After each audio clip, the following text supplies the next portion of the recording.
We're back. Going for a horror vibe there. All right, so we're going to look at graphing reciprocal functions today. Just a reminder, this is sort of bonus material for us to get us ready for the grade 12 course. Let's see, what do we got for review? Are we ready to go? Yep. Thanks. These are all rational expressions, yeah? And at the beginning of the unit, we started by finding the non-permissible values. And I showed you guys a graph, and what did we notice about the non-permissible values? They turned into something special when we graphed them. Yes, asymptotes, vertical asymptotes. Okay, so really quickly, non-permissible value for this one is 0. So when we graph this graph, it's going to have a vertical asymptote at x equals 0. So that's an area of the graph where the graph doesn't cross it or doesn't touch that line. This one here, non-permissible value would be -4, so that would be our vertical asymptote. So I use the shorthand VA for vertical asymptote. If you have to factor, then you'll just factor it. So this is x minus 3, x plus 3. So this graph would have two vertical asymptotes, one at 3 and one at -3. All right? And why is that? It's because we can't divide a fraction by 0. Okay? So and we know all that. That's what gives us our non-permissible values. That's all familiar. So let's actually just start off by just graphing manually. So we use a table of values. The graph of 1 over x. Okay. By the way, if you do because we call these reciprocal functions. Like what is the reciprocal of 1 over x? X over 1, which would be the same thing as y equal x. So we'll eventually there's some sort of special relationship between a graph and its reciprocal that we're going to talk about later. All right, let's see. Let's start with the non-permissible value in this table of values, okay?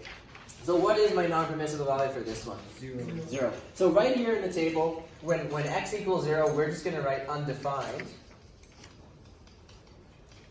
Right? Because there's no value for that, and we know that's our vertical asymptote. So, geez, I'm going to do my best to graph it on there by hand. I might just sort of use my mouse. So I'm actually going to sit at the computer for this because I don't have enough accuracy with a pen.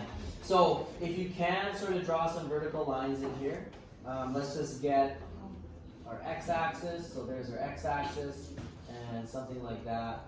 There's our y-axis. So do something like that. Okay, and now I'm actually going to change, so because x equals 0 is the y-axis, we usually draw it with a dotted line. So do a dotted line, I'll change it to red, make it a little less thick. And you need to have arrows on either side of the line, just signifying that it goes on forever. So I added that, and generally, in grade 12, if you can label it, so if you can just write x equals 0, that's really nice. Okay? So any questions so far? All right, I have one question that's related sort of to the vertical asymptote. If this fraction can never equal 0, like this will never equal 0. And I'm actually sort of throwing that out as a question. So this will never equal 0 question mark? What do you guys think?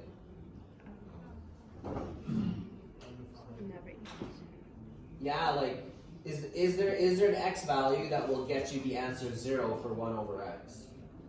No. Yeah, and if you sort of think about it, it's like, well, I can't imagine that there would be. And that is actually the correct answer. So all these graphs that we're going to do actually have also a horizontal asymptote. So I'm just going to write HA for horizontal asymptote of y equals 0. Always. Because there's never a way for that rational expression to equal 0. So just sort of automatically, by nature, you're going to get a horizontal asymptote that the graph never crosses. So let's change this to a dotted line as well. Like that. And I'll make it a little thinner. I'll make it red. Okay, so this would be the equation y equals 0. So yes, it's our x-axis, but also it's the equation y equals 0. So there are our two horizontal asymptote and a vertical asymptote. All right, with that in mind, let's fill in some of these values and see if we can sort of nail down a rough shape for this graph. Okay, so if x is -5, then y is -1/5, which is 0.2, right? -0.2.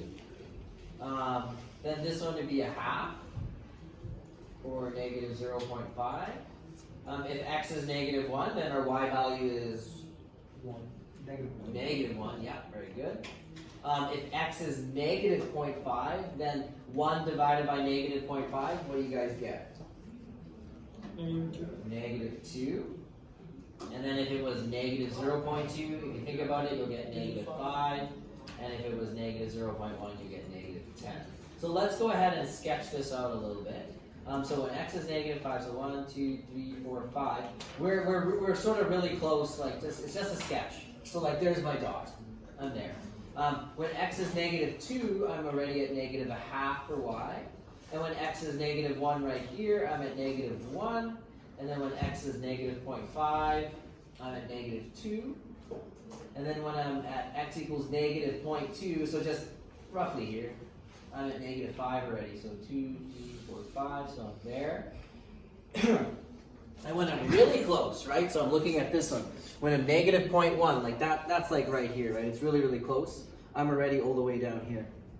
Okay? I'm gonna do my best. I know it's a little hard when we're looking at such nitty-gritty values, but like we're really, really close to the asymptote. Okay? So do you guys see the graph taking shape? So it kind of goes like this and it curves in and goes right there. Let's do some thinking here. As x gets smaller and closer to 0, what's going to happen to this value? What's already happening? Like look, we cut x in half, this doubled. We cut it roughly in half again, it more than doubled. We cut it in half, it doubled. What's going to happen? What do you guys see? Keep on getting bigger and bigger. Yeah. Do you have a calculator? Try typing in 1 divided by 0.01. You should get 100, negative 100. Yeah? So when x is really, really close to 0, we get to negative 100. And if you just keep adding zeros in there, so 0.001, then you get like 1,000. But will you ever get exactly y equals 0? No. So this is called asymptotic behavior. Okay, something you'll talk a lot about in grade 12. When you get close to these values that aren't allowed on the graph hugs those asymptotes. Okay, so in grade 12, we're not looking for these detailed sketches where you give us 1,000,000 points. They actually only need 1 point per curve. So we'll do this in a lesson. Like when you sketch these things, the process is going to be draw your asymptotes, and they get 1 point per curve, and show us the asymptotic behavior. Because basically, what I'm telling you guys is, when you have asymptotes, you'll have this behavior that the graph wants to hug the asymptotes, like get really close to them. So that's what they're looking for. They're looking for you to draw it so that it's not touching the asymptote, but that it's clear you understand it gets close. So when I'm sketching this, it's going to look like this, and then going back, it's going to look like that. So it's kind of this like L-shaped graph, okay? I'm going to do my best to sketch it now, so that you guys can put it on your paper. Mine's going to be terrible, so just bear with me. It's going to look like this. That, and it's going to come down like that. Okay, I would lose half a mark for this. In grade 12, does you see how my graph actually appears to begin curving away from the asymptote? Yeah, don't do that. So I'm going to draw it again. Like, all I want to see is that it's getting close, like that. And then you draw the arrow signifying that it goes on. If your line were to actually touch the asymptotes, you'd lose half a mark for that. It's okay if your arrow does, but the arrow just signifies it keeps going. Okay? But make sure that your actual curve doesn't touch it. So are we clear? Mm-hmm. Right. Is that what you guys were expecting this was going to look like? Yeah. At the beginning? Yeah? Okay. We're going to do the positive side. Any predictions for what's going to happen over here? It's going to go like that. Yeah, so same shape, but maybe like, is it going to be up here or top here? Right. Top right? Okay, so some people already think, yeah, it'll be basically something like that. So let's just confirm. So when x is 0.1, and you go 1 divided by 0.1, you get positive 10. And then you get positive 5 here. And then you get 2. So it's basically the same values, just reversed now, right? When x is 1, you get 1. When x is 2, you get a half. When x is 5, you get 1/5. Alright, so let's see. As x gets bigger, right? So let's start with this one. You got the 0.11, and then it goes down to to a half for y, and then a fifth. So you can already see that asymptotic behavior. As x gets bigger, we get closer and closer to y equals 0, but we never quite get to y equals 0. It's really important that that sticks in your brain. We'll never ever get to y equals 0. We can get super close, but we never get to exactly 0. That clear? Yeah. I read a poem one time. It was like the sky and the ground or something, or like lovers or something, and it's like they can see each other but never touch. And a tear rolled down to Nero's face. Yeah, no. But that's the same concept here. Like, we can get really, really close, but we'll never actually touch y equals 0. Does it make sense? Yeah? Okay. Good. We didn't do, no, we didn't look at this, right? So as x gets smaller, so if you start here, so let's do this. So there's that. So we know the graph is going to go, and it's going to want to hug. Ugh. I'm not touching, okay? It's not quite touching. It might look like it is, but it's not touching. Now let's see. Let's look at these other values, these ones here. So when x is a half, we're already at y equal 2. And when x is 0.2, we're already at 5. Okay, so you can see it's getting close. So I know this is really ugly. It's really hard to do with the mouse. Okay. It's a little lumpy, it's a little wavy, but that's just my mouse. But yeah, yours will be nice and smooth because you're just sketching it with your pencil, okay? So there it is, the graph of y equal 1 over x.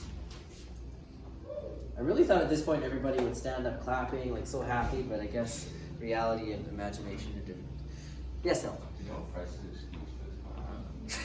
Oh my gosh. Do we really, like we're recording, if we really need to worry about whether or not. Kevin asked first. I didn't ask Okay. anything.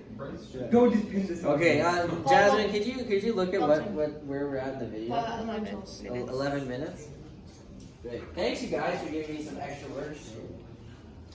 I didn't say anything. That's I all really of it. appreciate it. Look back at the footage, you can hear it say. Yeah, we actually have the evidence of you Oh, feeding okay. into that. Yeah. Okay. You didn't start it. We'll give you that. Okay. Yeah, No, sorry. Are there any questions about this? I'm so happy it's Friday today. Alright. Wait, so do we? So Yeah. the asymptote would never like touch. You know, like the space in between the two. Yeah, you will not touch any asymptotes. Here, let me show it to you on Desmos. Or yeah, we'll use that.